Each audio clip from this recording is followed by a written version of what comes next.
How's it going? Now, when you have the guys sign as early as they did with Kittle and Brock and Fred, what kind of impact does that have on the team in general and just in these OTAs? I mean, it just allows that position to be out there. I mean, I don't think there's a big impact necessarily on the team. It's good to have those guys here every single day and not have to be going through contract stuff. Mentioned that there's kind of a re-energized feeling around the building. Just guys, maybe it's younger guys or whatever it is. Do you feel that? Do you sense a little bit of a reset kind of emotionally maybe for this team? Yeah, definitely. It could be for a number of reasons, but I mean, there's been a lot more turnover this year than in probably the last 6 or 7 years. But also I think this is the first time we got a long break too.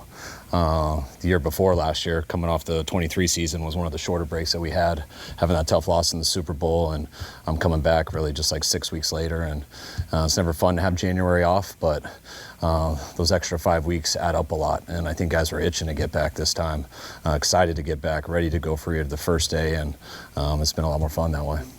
You've been on the practice field, things are just moving a little quicker? Yeah, I think we got 5 good weeks in before these 2 practices. And we got, the majority of our guys have been here every single day. It's been a great turnout, and the energy's been good, and I think it's definitely carried over into practice these 2 days. How encouraging is it, Kyle, to see McCaffrey back there running well, and just how do you monitor him through the summer? Christian is pretty, he's as ready as any player I've ever been around. When he gets hurt, he's got to rehab and get better. Right now he's healthy as can be. We got to kind of protect him from himself. But Christian has a good idea of what he needs to do right now. He's doing a lot less than he normally would do, but I know he's excited on how healthy he feels and the fact that he can get out there. You guys got all the contracts squared away and now everybody is here. Do you feel a difference on the field and just the vibes amongst the team because of that coming in this year? Because of the contracts? Well, yeah, because you got your guys here, Fred and Kittle. You don't have to worry about any holdouts or anything like that, but then also the fact that they're here as leadership for so many young guys that have been kind of infused into the team. I know we had a number of contract holdouts last year, and I think we've had a couple before that. But we've always had a real good turnout for OTAs and for our off-season. I mean, we're a team that, usually have like 1 or 2 maybe with contracts and 1 or 2 who got other stuff going on, but I think our attendance has always been real good.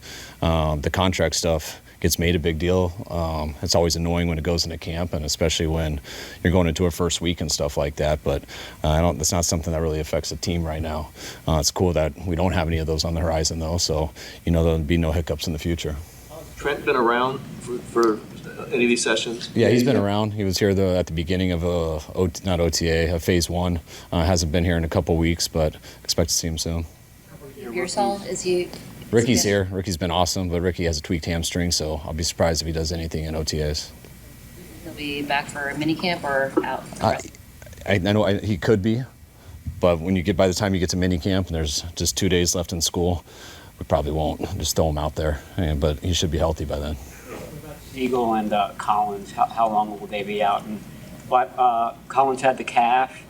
What's Siegel's issue? I forget what it was, but it was something we both knew about.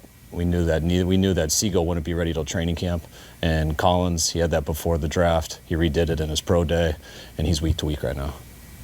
How's it feel to be out there with Saleh? Does it feel seamless, like he never left? Or? Yeah, it's awesome having Saleh back. Everyone's familiar with him here. I mean, a lot of us. It's funny how few people are left. You get to see how much their change and turnover there is. But I mean, there's guys like Dwelly and like Trent Taylor, who were here with Saleh earlier on, left, and then they kind of came back at the same time he did, so they felt like he's been here the whole time. But it's been good having him back. It's nice hearing his voice in there, and how he sees defense now, how he sees NFL now. Things evolve all the time, and he's still the same guy in what he believes in. But it's cool to hear how he's evolved in these last few years. Coach, do you kind of expect him to do different things or behave in any other way than he had when he was here before the first time? No, not at all. Maybe he's more understanding. No. Does it get on you as much? I don't have to get on him as much now, because he knows. It's funny when you hear stories of, oh, now I get why you were so frustrated with me in this instance, because and I thought you were being kind of a jerk about it. He goes, but I was twice as mean to my guy the last 2 years on it. So you start to learn those things as you go through them, and it kind of makes it a little more fun. You made a change of punter.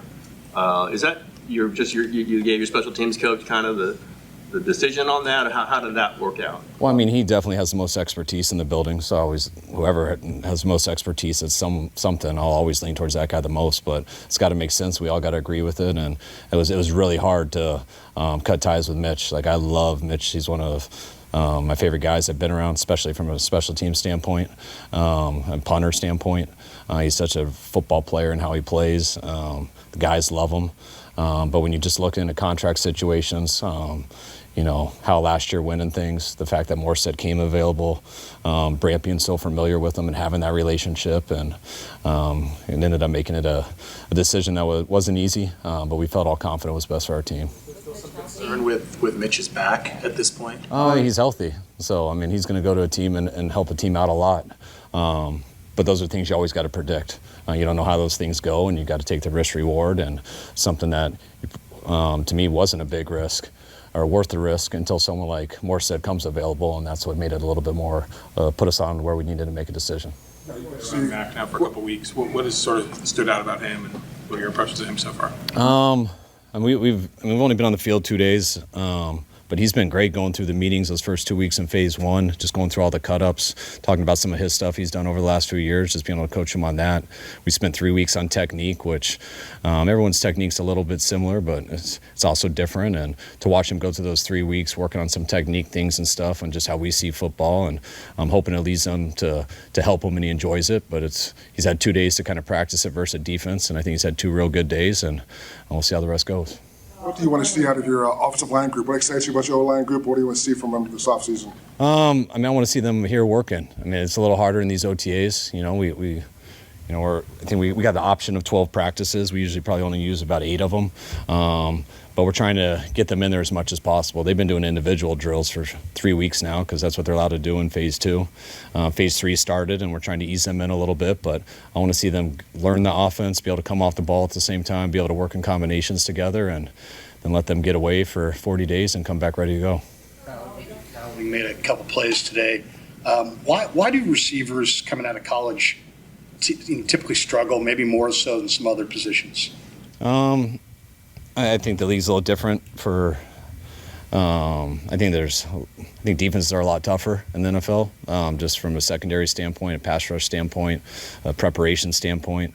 I think receivers in college, you can get away with just going fast and being a little bit sloppy, just if you have the skill set.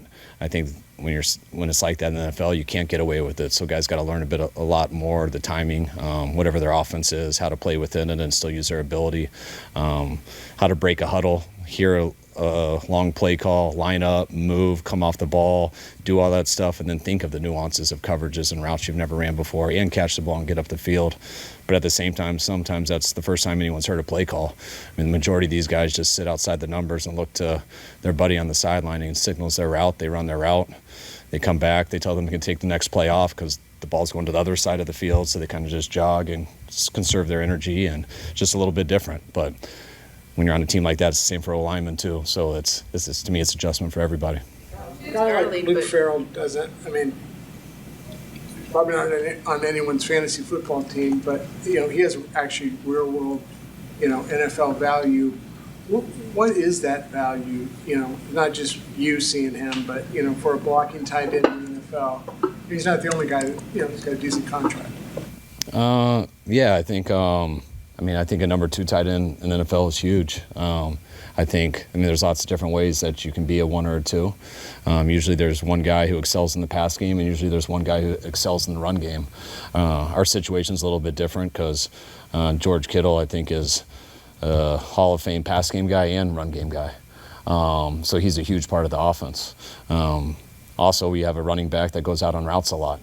And so you got to decide who you want to stay in and block sometimes. And you don't want to leave George in too much to block because of how good he is in the pass game, but that means you got to keep Christian in the block.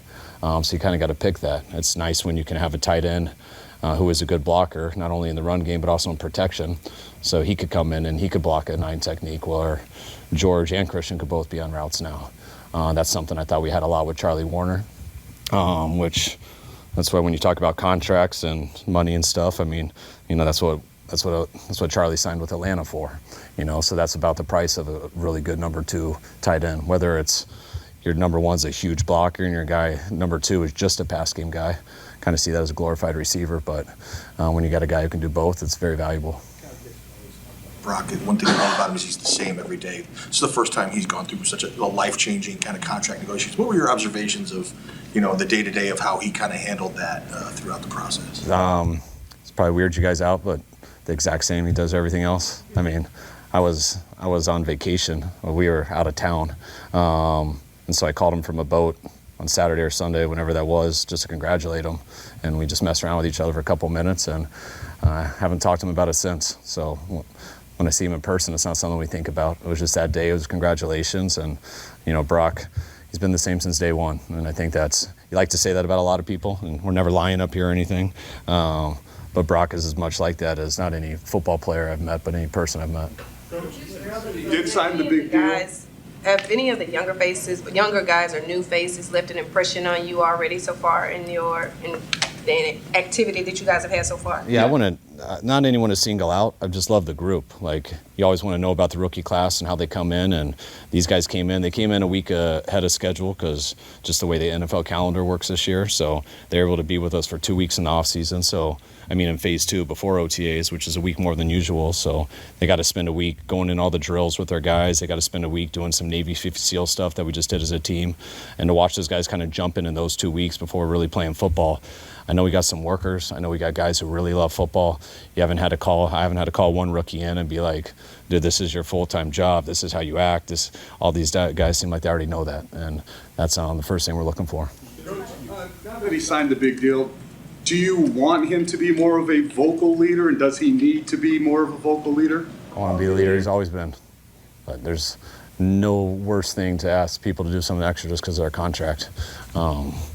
That's when you start making stuff up. Brock's earned his contract, and he's going to earn what he gets going forward. Navy SEAL training? What's that? What was the Navy SEAL training? We had the SEALs come in for 4 days, which we've done in the past. This was, I think, the 3rd time we've done it here in our 9 years, and just come in, give some classroom work. We do an activity, a kind of paintball type thing, and it wasn't paintballs though. It's just Navy SEAL stuff. At the end of last season, you said that you had felt the vibes. I don't think you used the word vibes, but you had felt that things were off from training camp on. And I'm just wondering, is it too early to know if you feel different? And also, did you do something specifically, Navy SEALs or anything else, to kind of address that and that kind of intangible kind of vibe? I think the way I addressed it the most was our last meeting in January. I just told the guys, I talked about how the season ended the year before and how when I felt them all come back, I felt guys weren't ready to come back. And I understood that. But I told them how I won't really understand it this year. Not that was right or wrong, but I kind of comprehend it. We're off 5 weeks earlier. We all know how disappointed we are. And a lot of us have played a lot of football here. But we're going to have a team that doesn't know what we've done in the past or how you guys have earned a lot of stuff. We need to show them. And the first meeting that when we get back, I expect our whole team to be here and it to be important to guys. And I thought the coolest thing was everyone being there on the first day. We had every guy show up, and I didn't have to call anyone and beg them, which said a lot. Like, they all knew what I said at the last day, and I wanted to see if they really meant something to them, not to where I had to call them and remind them, and I didn't, and they all showed up, and they've all been working, and to me that's something I really appreciate, and know I got the right guys. Since this offseason, is that Brock has been a more vocal leader? I'm curious if you noticed that, or in any way that maybe he's been louder with the guys or anything like that. No, I haven't noticed. Brown and Utah Montez. Yeah, Jair got something done to his ankle. Procedure done to his ankle, so he won't be ready till training camp. And who else? And Etor has a personal day. He's got a little one on the way, so I should be able to announce that. He had one last night, so. The day that everybody showed up, was that April 22, the start of the off-season program, or the start of? I don't know what the date is today, man. But it was the off-season program. Yeah, the day they're allowed to come. Yeah. All right, guys. Thanks.